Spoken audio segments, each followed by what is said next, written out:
අයිබෝන් යාළුවනේ කොහොමද ඉතින් කාලෙකට පස්සේ අද තව අලුත් වීඩියෝ එකකින් ඉතින් අද මේ වීඩියෝ එකේ මම ඔයාලට කියන්න බලාපොරොත්තු වෙන්නේ ආටිකියුලේටඩ් බස් එකක් ගැන මෑ නාටිකය ගැන තමයි කියන්න බලාපොරොත්තු වෙන්නේ ඉතින්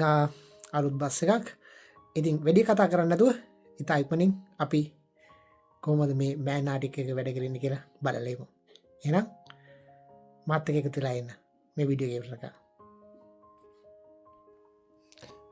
යාළුවනේ ඉතින් මෙහෙම තමයි මෑන් නාටිකයක ඉස්සරහවට දැක ගන්න ලැබෙන්නේ ඉතින්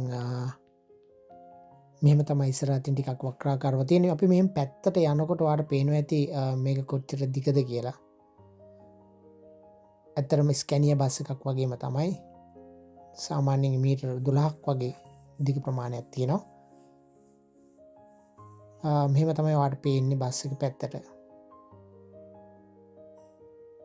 හොම යනකොට ඔයාලට පේනවා ඇති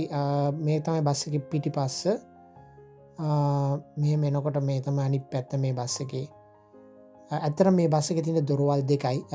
ඒ වගේම ඔයාලට මතක ඇති ස්කැනියා බස් එක දොරවල් තුනක් තියෙනවා පිටිපස්සට දොරවල් දෙකක් සහ ඉස්සරහට එක දොරක් විදිහට ඉතින් මේ බස් එකේ තියෙන දොරවල් දෙකයි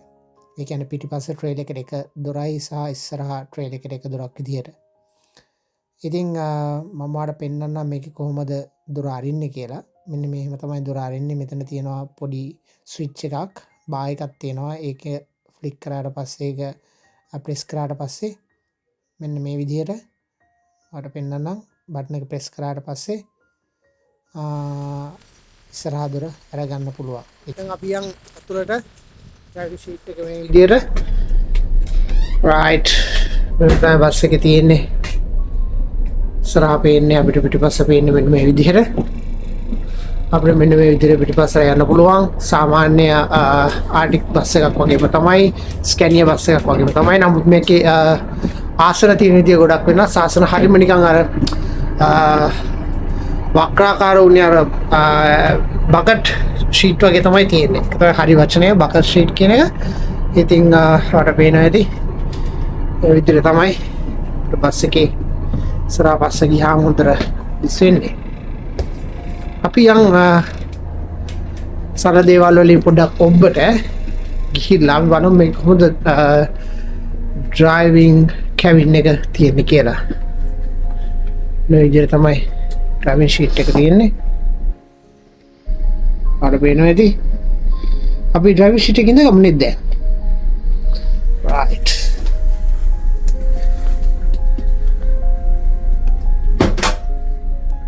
මේ විදිහට ඩ්‍රයිවිං සීට් එක දිනවා අර පේනවා ඇති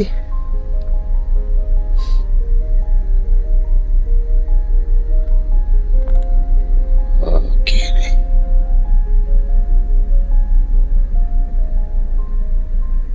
යාළුවනේ විශේෂයෙන් කියන්න දෙයක් තමයි ඔයාලට පේනවා ඇති මේ මෙතන ස්ට්‍රීම් වීල් එක යට තියෙන පොඩි බටන් එක ඒ බටන් එකෙන් තමයි ස්ට්‍රීම් වීල් එක චේන්ජ් කරන්න පුළුවන් මේ බස් එකේ අනිත් බස් වල තියෙන්නේ මට මතක ඇති බස් ට්‍රෙක් බස් එකේ තියෙන්නේ $800 මෙන්න මෙතන මේ කෑල්ල උස්සලා තමයි ඕපන් කරන්න අපිට බස් එකේ ස්ට්‍රීම් වීල් එක වෙනස් කරන්න පුළුවන් නමුත් මේ බස් එකේ මෙතනින් මේ ප්‍රෙස් කරලා ස්ට්‍රීම් වීල් එක වෙනස් කරන්න පුළුවන් මේ ආකාරයට හරිද මේක මේ බස් එක ස්ටාර්ට් කරනකොට පොඩ්ඩක් වෙනස් ගොඩක් අය ස්ට්‍රගල් කරන තැන තමයි මේ බස් එක ස්ටාර්ට් කරනකොට අපි කී එක දැම්මට ස්ටාර්ට් වෙන්නේ නැහැ කී එක දාලා බැටරි ස්විච් එක අනිවාර්යෙන් ඕපන් කරන්න බැටරි ස්විච් එක ඔන් කරලා ඊට පස්සේ මෙන්න මේ බටන් එකෙන් තමයි බස් එක ස්ටාර්ට් කරන්න ඕන ගොඩක් අය ස්ටාර්ට් කරගන්න බැලුව ස්ට්‍රගල් වෙනවා මේ බස් එක ෆස්ට් ටයිම් එකේදී එතකොට මේකෙන් තමයි ස්විච් ඔෆ් කරන බස් එක ඔෆ් කරන්නේ මේක නියුට්‍රල් ඩ්‍රයිව් රිවර්ස් මේක හසාඩ් මේ බස් එක පහත් කරන එක ඊට පස්සේ මේ තමයි යාළුවනේ බස් එක උස්සන එක ඒ වගේ මේක තමයි බස් එක පහත් කරන ස්විච් එක මේක තමයි ආටිකියුලේටඩ් එක මැක්සිමම් වුණාට පස්සේ අපි බස් එක නවතිනවා එතකොට බස් එක ආය මූව් කරලා ගන්න පුළුවන් මෙන්න මේ ස්විච් එකේ එතකොට අපිට ඔයාලට පේනවා ඇති මේ විදිහට තමයි ස්විචස් ටික තියෙන්නේ මේ විදිහට තමයි ඩෑෂ්බෝඩ් එකේ අපිට බාස් ටික පේන්නේ ස්පීඩ් බාර් එක ස්පීඩ් එක ඒ වගේම අනික ඒවා ටික වඩා ගන්න පුළුවන්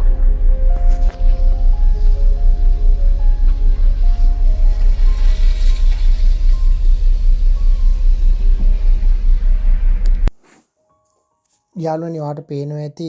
ලයිට් ස්විචස් ටික තියෙන තැන පිටිපස්සේ බස් එකේ ලයිට්ස් ටික ඔන් කරන තැන මේ විදිහට තමයි තියෙන්නේ. ඒ වගේ මේක තමයි ලයිට් ස්විචස් ටික අර රවුමට තියෙන එක තමයි හෙඩ් ලයිට් එක ඔන් කරන එක. ඒ වගේම ඔයාට වම් අත පැත්තේ පේනවා ඇති ටිකටින් මැෂින් එක.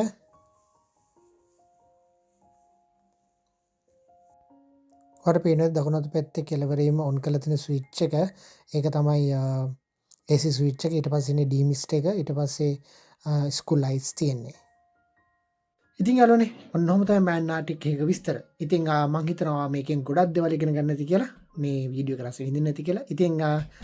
අනිවාර්යෙන් ලයික් එකක් දාන්න අමතක කරන්න එපා. ඒ වගේම සබ්ස්ක්‍රයිබ් බටන් එකත් ක්ලික් කරන්න අමතක කරන්න එපා.